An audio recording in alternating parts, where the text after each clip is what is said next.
آپ کا تیسرا سوال، نبی پاک صلی اللہ علیہ وآلہ وسلم نے مہر میں حضرت خدیجہ کو کیا دیے؟ 20 اونٹ، ماشاءاللہ بہت خوب۔ آپ کا چوتھا سوال، ابو لہب نے نبی پاک صلی اللہ علیہ وآلہ وسلم کی پیدائش کی خوشی میں کس لونڈی کو آزاد کیا؟ حضرت سویبہ کو، ماشاءاللہ بہت خوب۔ آپ کا پانچواں سوال، قرآن کا پہلا حافظ کون ہے؟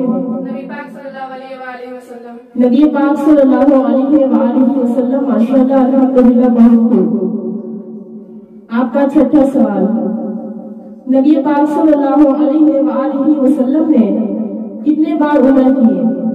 10 ہجری۔ غلط جواب، اس کا صحیح جواب ہے 4 بار۔ آپ کا ساتواں سوال، شب معراج نبی پاک صلی اللہ علیہ وآلہ وسلم کی گزر کس کی قبر سے ہوا؟ حضرت موسیٰ علیہ السلام۔ حضرت موسیٰ علیہ السلام کی قبر سے، ماشاءاللہ بہت خوب۔